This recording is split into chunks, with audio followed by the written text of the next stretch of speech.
right, so folks, look, we live here in the New York metropolitan area here in sports. A lot of things are going on right now. You got the New York Knicks playing great basketball. You got the Rangers playing hockey. Both of these teams are in the midst of long playoff runs as we are in the conference semifinals. The Knicks right now about to open up a series, and by the time you're watching this, maybe they've won that game one, lost that game one, who knows? We'll know soon enough. They're opening up a big series against the Indiana Pacers at the Garden. Of course, the Rangers also playing at the Garden every other night when the Knicks are not against the Carolina Hurricanes. It is busy here in the big city. Of course, you have that going on. You have the NFL draft going on just a week and a half ago. Everyone's going crazy about the picks the Jets made. Okay, then you have, of course, the Yankees who have been, playing solid enough baseball. They're just, I don't want to say treading water, but they're doing enough to get through the first couple of, first month plus of the season. They're sitting there, 23-13, 22-13, whatever the record is right now. But then there is this one team that is sitting there struggling to find their way. And in a lot of ways, they are exactly who we thought they were or feared they would be coming into the season, and that, of course, is the New York Mets.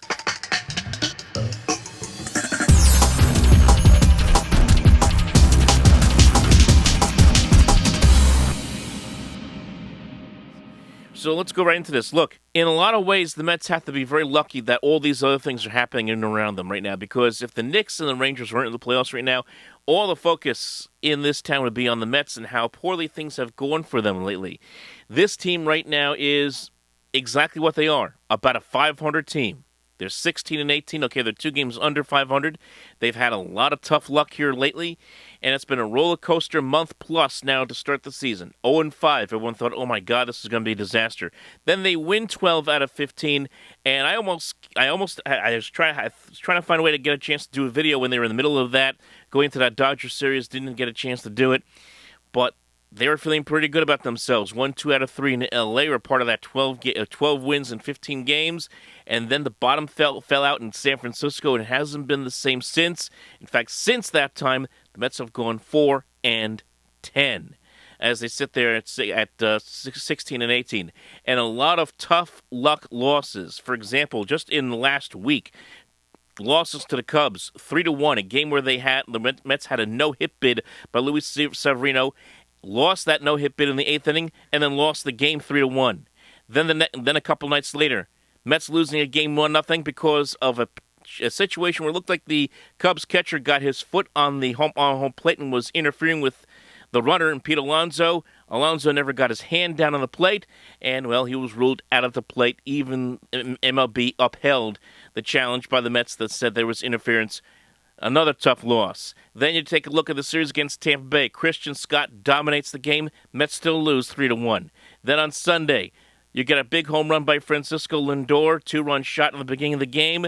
You're putting up some offense, and then you still lose the game. Edwin Diaz has his first blown save since 2022, and the Mets end up losing on a 2-run triple in the bottom of the 10th inning. It's been that kind of run lately, but for the Mets, it's been tough. It has not been fun. It hasn't been good. So what has been the reason why things have been the way they are for the New York Metropolitans? Well, big reason for that is the offense just isn't getting it done. Right now, the Mets, over the last 7 games as a team, hitting .203, a .282 on-base percentage. That's not going to get it done at all.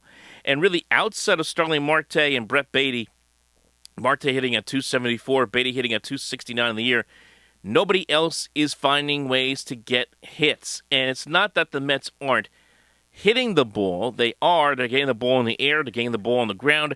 They just can't find any space to get the ball to land. They're hitting a lot of atom balls at people. Brandon Nimmo, I saw a statistic the other day that said Brandon Nimmo had a 369 slugging percentage, that if you equate all the line drive hits that he's had that have been caught, he's actually has a slugging percentage over 500. Can you imagine if some of those balls landed?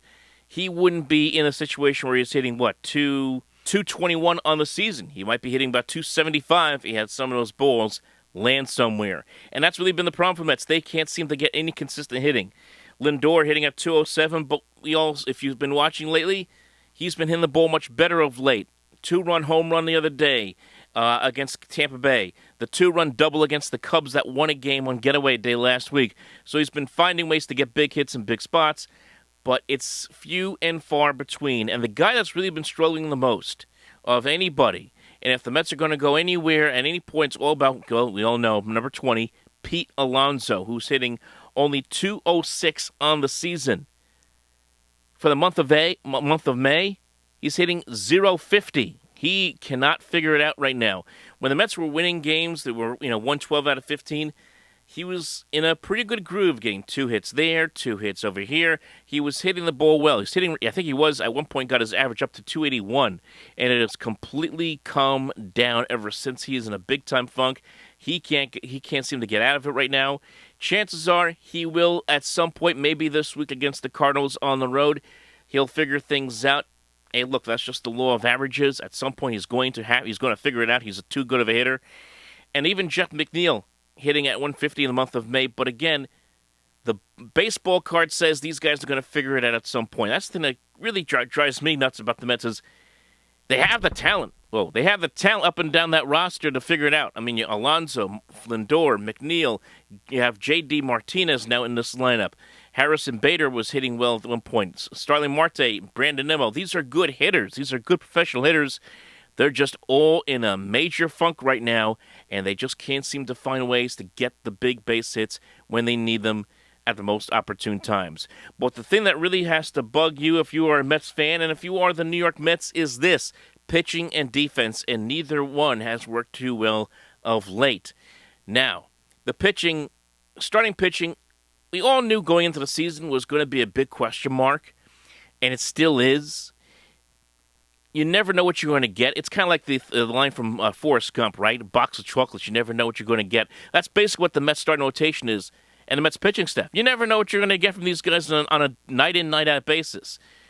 One night you get Luis Severino giving you a no-hitter through 8 innings, and then the next he's giving up 4 or 5 runs and is out of the game in the 4th inning. Sean Manaea, same thing. One night looks great, the next night looks terrible. Next start looks terrible. Adrian Hauser has just been terrible with an ERA over 8. There is no consistency out of this rotation except for one guy that gives this team maybe a smidgen of hope, and that they need this so badly because they have not had, and let's just be fair, I understand why the Mets did what they had to do over the last year. I get it. Want to shed payroll. Guys like Scherzer and Verlander are getting up in age. They have not had obviously now, a true ace of the staff since DeGrom left. Okay? We all know that. And this has been about trying to see which one of these young guys can come in here, and I don't want to say replace DeGrom because I don't know how you can replace somebody who won multiple Cy Young awards and was the best pitcher in baseball when he was healthy at times in 2018 and 19 and even 2020 in the shortened year that year. Tough to replace that kind of consistency in the starting rotation, but Christian Scott gave the Mets a shot in the arm the other night. On Saturday, 7 innings, looked great, held the Rays to just a run over 7 innings, struck out, 7 or 8 batters. He looked DeGrom-like, he looked Zach Wheeler-like, he looked Matt Harvey-like. It was something that we haven't seen in a long time. And look, he's only 21, 22 years old. He's just a kid. Give him a chance to grow into this. He's going to have good starts, he's going to have bad starts, but he gives the Mets some smidgen of hope for this starting rotation. Boy, do they need that, because they need someone to be the guy. They need that pitcher you say, whatever the circumstance is, wherever we're playing, whoever we're playing, this guy's on the mound, we're winning this game. It doesn't matter who it is. That's your guy. And that's what the Mets hope that Christian Scott could turn into at some point down the road. So that's where you have to say, okay, there's a little silver lining of hope there in the Mets starting rotation.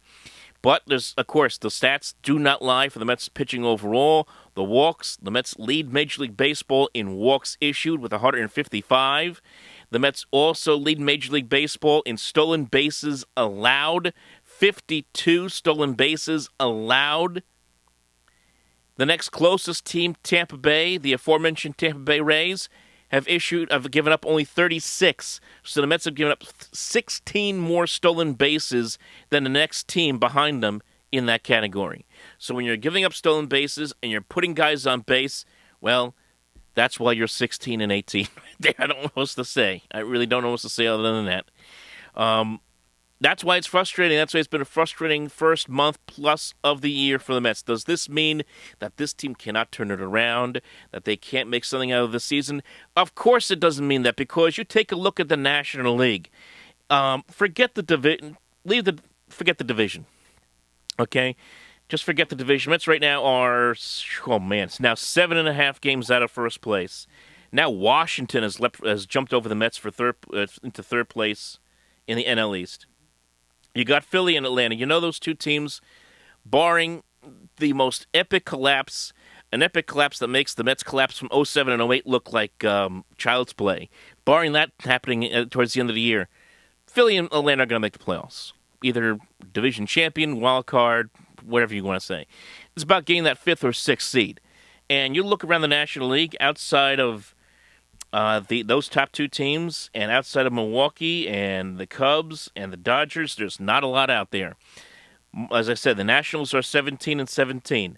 The Reds are 16 and 18. The Pirates are 16 and 18. The Cardinals, who the Mets face this week, are 15 and 19. The Padres, who are in second place in the West, they're 18 and 19. So you get the picture. Everybody pretty much sucks. There you go, in the National League. So if you're the Mets, you have a chance to get into the postseason as a 5th seed, as a 6th seed. Hey, thank you, Major League Baseball, for expanding the playoffs and giving the Mets a chance. And that's really all you need to get in the way baseball is situated today. So there's always a chance. It's only May. But at some point, you would like to see the offense get it together. You like to see this pitching staff get it together. It's going to take some time, obviously. But right now, for the first month and a half, it's been a frustrating start. And now we're just have to wait and see. So, folks, that's the status of the New York Mets up to this point. And we'll see how things play out over the next several games. In the meantime, enjoy your basketball and hockey, because that's if you want some instant joy, that's where you're going to get it right now. And we'll talk to you next time here on the Sports Talk Nation.